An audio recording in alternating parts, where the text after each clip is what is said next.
Assalamualaikum warahmatullahi wabarakatuh.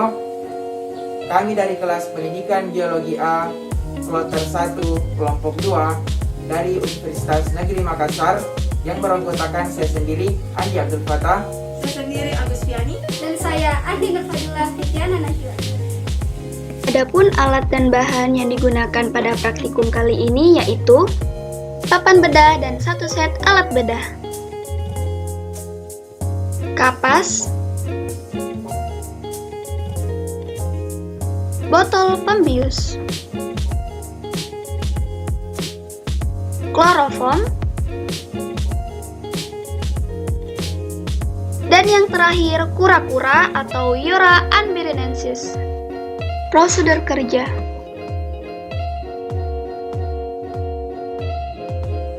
Ya, langsung saja kita mengamati struktur luar atau eksternal anatomi dari tubuh kura-kura atau Iora ambirinensis. Baik, di sini kita akan mengamati struktur luar kura-kura bagian dorsalnya atau karapaksnya. Jadi, di bagian atas sini terdapat cervical, bagian sini terdapat vertebral, pleural, marginal, dan supracaudal.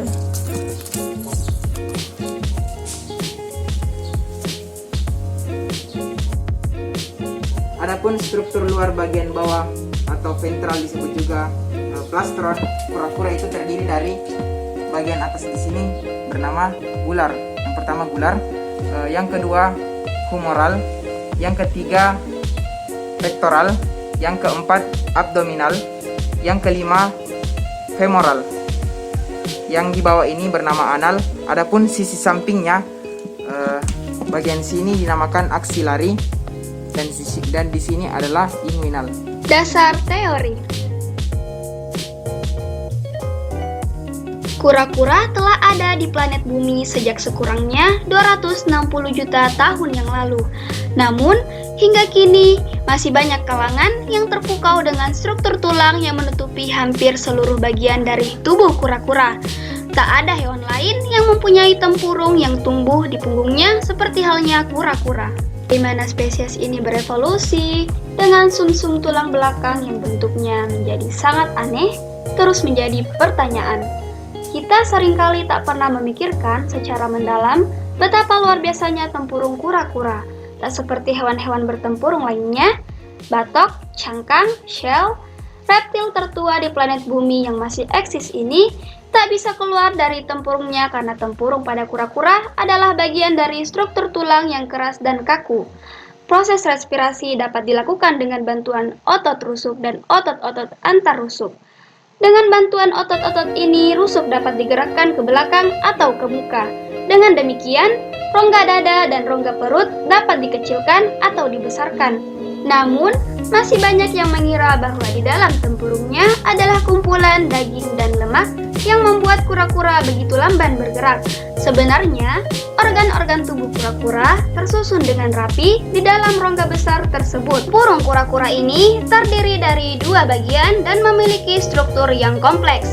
Bagian atas yang menutupi punggung disebut karapas dan bagian bawah atau ventral disebut plastron. Nah, bagian dorsal atau yang disebut dengan karapaks berfungsi sebagai pertahanan kura-kura. Ketika ada musuh, kura-kura akan memasukkan kepala, ekor, dan anggota geraknya ke dalam karapaks. Sedangkan plastron berfungsi untuk menyokong dan melindungi tubuh kura-kura.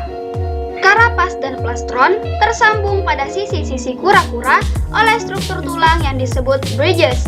Kemudian, setiap bagiannya ini terdiri dari dua lapis.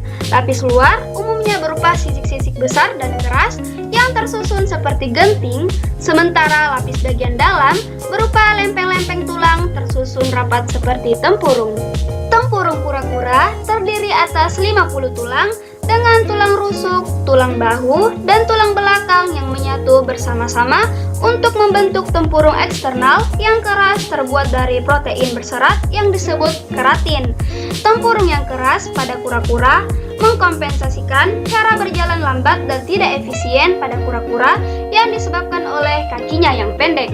Luar biasanya, kura-kura memiliki kapasitas untuk meregenerasi tulang dan tisu keratin yang rusak pada tempurung. lapisan epidermis di sekitar bagian yang luka tumbuh di bawah tulang yang mati untuk seterusnya menggantikan bagian yang rusak. Para peneliti menyebutkan bahwa lewat proses ini, sepertiga tempurung kura-kura dapat tergantikan lewat proses yang berlangsung selama 1 hingga 2 tahun. Berdasarkan hasil penelitian, tempurung kura-kura memberi petunjuk tentang cara hidupnya. Tempurung yang keras pada kura-kura yang hidup di darat dan bentuknya yang membulat kubah menyulitkan predator yang ingin menghancurkan tempurung dengan gigi taringnya. Namun, beberapa spesies kura-kura di Afrika diketahui memiliki tempurung yang lebih lentur dan datar yang membuatnya mudah bersembunyi di antara batu-batuan. Dalam golongan keluarga kura-kura, terdapat 3 kelompok yang masuk dalam bangsa ini, yaitu kura-kura, tortoise, penyu, sea turtles, dan labi-labi atau bulus, freshwater turtles. Kura-kura dibedakan lagi menjadi antara kura-kura darat, land tortoise, dan kura-kura air tawar, freshwater tortoise atau terrapins. Kura-kura yang hidup di darat memiliki tempurung yang lebih keras dari sepupunya seperti penyu dan labi-labi yang hidup di air.